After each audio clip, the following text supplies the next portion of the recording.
We've got a flesh-eating virus going on in Florida right now. See right here, that's right, flesh-eating virus, flesh-eating bacteria affecting people in Florida. There's one reported case of causing the loss of a life right now, and then there's 12 reported cases of this being cured in the current moment. Now, it is curable. Just want to point this out. This is a very curable thing, from what I understand. I actually don't know much about the virus, but I do want to point out the fact that you shouldn't panic. But if you want to panic, I won't stop you. Well, new tonight, a warning about flesh-eating bacteria. The Florida Department of Health says there's been nearly a dozen cases in Florida so far this year, but doctors warn the risk is rising along with the summer temperatures. Fox 13's Jordan Bowen shows us what we need to watch out for. Out of all 50 states, Florida every year has the most cases of Vibrio vulnificus, also known as flesh-eating bacteria. It usually comes from brackish water.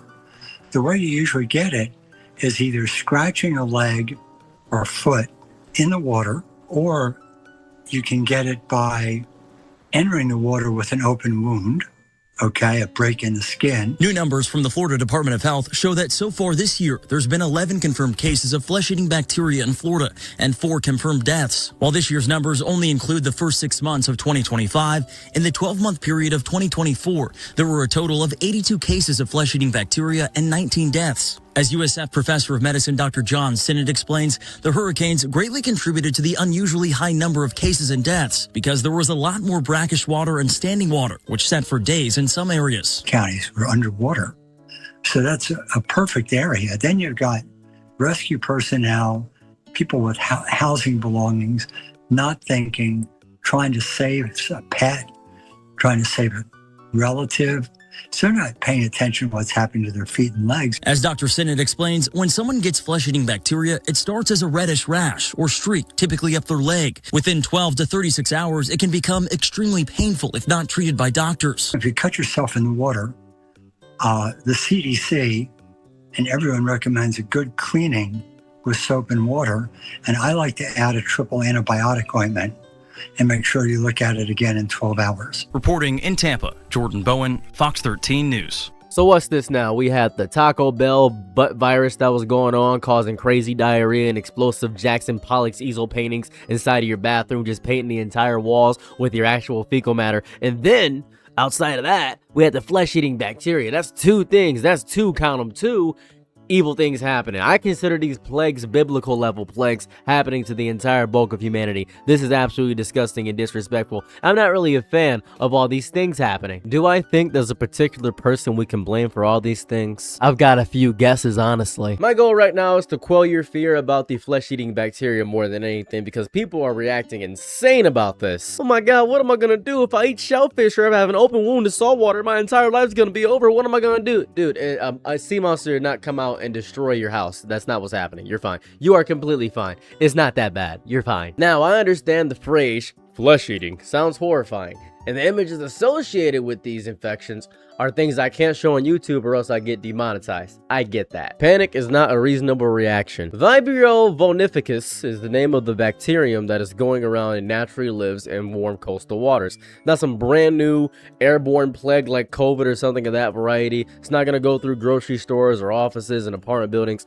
Florida has like 12 confirmed cases. That's it. As of July 30th, there's 1 confirmed loss of life, as I stated in the beginning of the video. That's it. It's serious for the people affected, but you're chilling.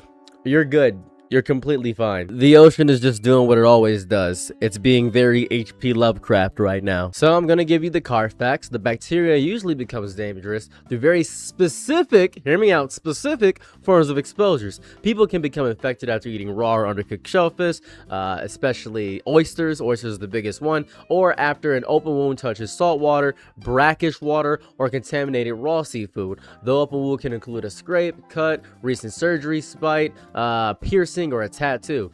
The reasonable response is incredibly boring. Just do not enter coastal waters with an uncovered wound. That's it. Just wash cuts immediately after exposure. Be careful with raw shellfish and seek emergency care if a wound becomes painfully red, swollen, discolored, hot, or begins leaking fluid. That's pretty much it. That's from what I remember. I think people with liver disease, cancer, diabetes, HIV, or suppressed immune systems face a greater risk of severe illness. I think those are all the things. I'm trying to remember exactly what I read from the CDC website about this.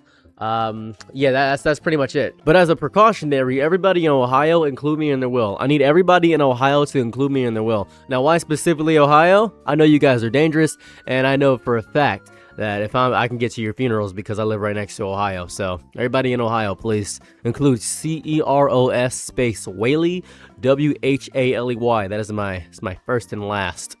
Would appreciate being in a will. That'd be kind of cool. Haven't been in a will in a while. Would like to go to a funeral. Hopefully yours is catered by Chick-fil-A. That'd be sweet. Now, it is really uncommon that this is happening, hence how I'm reporting on it, and the disease is dangerous enough that nobody should really dismiss the entire case completely. About 1 in 5 people who develop a vibrovirilicus infection do, lose their life. But thankfully, you're not special. So if you're experiencing any of the symptoms, you please just go to a hospital. Just go to a hospital. I'm not sure how often you're going in salt water. I really don't know. You should be fine, though. I think we have to regain humanity's ability to look at a headline and not laugh at it or prepare for ultimate destruction. We need to have reasonable responses to a lot of this stuff, please. Now, I've got a personal theory about who specifically is running the government into the ground, and I'd like to talk about that for one moment. This is America. It runs a very fine ship.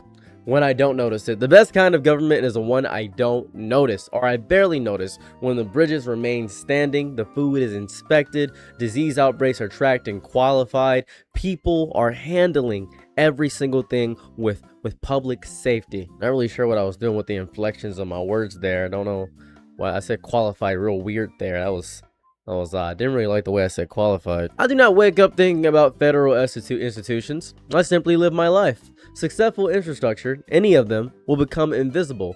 Recently, I have been noticing the government constantly. I do not enjoy this feeling at all. I keep seeing confusion, staffing problems, delayed warnings, departments being reorganized, and experienced people just suddenly disappearing. Every single time an outbreak happens, I wonder, why is it happening now? So I do some research and discover that the person was fired by the Trump administration. Just so you don't think I'm psychotic, I'm not blaming Trump for the existence of Vibrio vulnificus. I'm not doing that. The bacterium existed before his second term. I don't care about that. As a matter of fact, I think they had somewhere around 80,000 cases on Earth. I am blaming his administration for making it harder to feel confident about the public health system surrounding these events. The CDC lost nearly 1/4 of its workforce after Trump returned to office, with close to 3,000 employees leaving through firings, resignations, and other reductions by June 2025. HHS has also announced a restructuring plan involving thousands of additional job cuts and major changes across federal health agencies. You can't do this. Why are you repeatedly removing people, funding, and institutional knowledge from disease surveillance and then demand that the public remain perfectly calm every time another outbreak appears?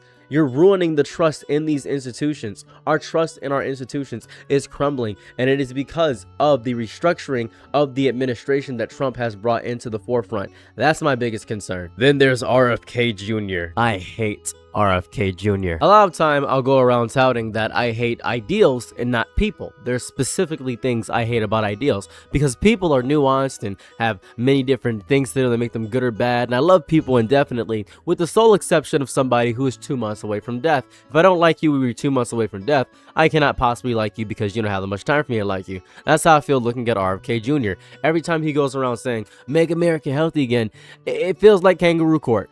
It's just kangaroo court. We hear endless speeches about food diets, exercise, personal responsibility, wellness, while the boring machinery that protects millions of people is being severely weakened. Public health requires an epidemiologist, laboratory workers, inspectors, data systems, local health departments, people capable of coordinating across multiple states. It requires professionals who can spend their entire career studying one obscure parasite or bacterium before the rest of us ever learn how to pronounce it, because I don't know how to pronounce this word and it's very difficult for me to say this word. You cannot replace that structure with inspirational language about becoming healthy. A slogan cannot investigate an outbreak. A podcast cannot inspect lettuce. A wellness influencer cannot operate a disease surveillance laboratory. I need people to get their poop on their butts. I need them to actually get their poop in the toilet as well, because I'm seeing a whole lot of poop everywhere. A lot of pooping allergies here. I don't really know what's going on there. Maybe it's because I got the parasite, the diarrhea parasite is really messing me up right now. Speaking of Cyclospora, it sucks. Now, I have avoided iceberg lettuce for quite some time, which has ruined about, I don't know, 30% of the things that I usually eat on a day-to-day basis. The Michigan officials said federal cuts have left them with fewer disease investigators and county health workers, while cases are piling up. Some departments had to borrow employees from hepatitis programs, gun violence prevention work, and other services simply to conduct patient interviews. Now people are hearing about flesh-eating bacteria in coastal waters. I know these outbreaks have different causes, and I know one did not create the other, but this still accumulates over and over again. It's happening back to back. It begins to feel like every week another announcement involves diarrhea, parasites, contaminated food, deadly water, or an agency struggling to communicate clearly. Eventually you start staring into the distance, waiting for locusts to blot out the sun. Is that going to happen next? I don't know. It's going to be disgusting. All this dread is cumulative, and it's making me feel gross as a human being. I don't like this at all. I do not think everybody should panic about Vibrio vulnificus. I don't think you should. Do not eat raw oysters when you are vulnerable. Do not put an open wound into warm coastal waters. Cover cuts, pay attention to symptoms, and I say go to the hospital if exposed before it starts rapidly worsening. Then I think you need to direct the rest of that anxiety towards something useful. Demanding that our public health institutions remain funded, staffed, and led by qualified experts. The bacterium is not marching across America to ruin every person it encounters. The erosion of our safety nets deserves far more attention. I do not want to notice the CDC every single week. I've been noticing them too far often. I want it operating so effectively that I can forget it is there. Right? That's important to me. Instead, I am watching the government tear pieces out of the fire alarm, assuring everybody that the building has never been healthier. But when that fire happens, we don't have a fire alarm. Who's gonna know? Who's gonna know before it's too late? Who's really gonna know before it's too late? I'm sickened. Well, anyways, that's all I got for this video. Have a lovely day or night wherever you're at. Don't forget to like, comment, and subscribe. And I'm going to do some announcements like I do at the most end of my videos. At the end of October, I will be at Youmacon. Hi, everybody. How's it going? That's in October in Detroit, Michigan. I'll be doing 10 panels there. Hope to see you there. I also have 2 other channels. I have CROS Plays. I'm playing a bunch of video games over there. And I have CROS Side Thoughts. Would love it if you drop a subscribe. Trying to reach 10,000 subscribers by the end of August, and it'd be so cool if you went over there and subscribe. I also have a $1 a month Patreon. That'd be super cool if you came over and just gave me $1 a month. That'd be awesome. Trying to get 1/10 of my audience to go over there and give me $1. I got 200,000 people. Trying to get 1/10 of those people to go over there and give me $1. That'd be sick. That'd be awesome. Every dollar helps. In any event, thank you guys so much for checking out my video. I've been me, and I'm out. Peace.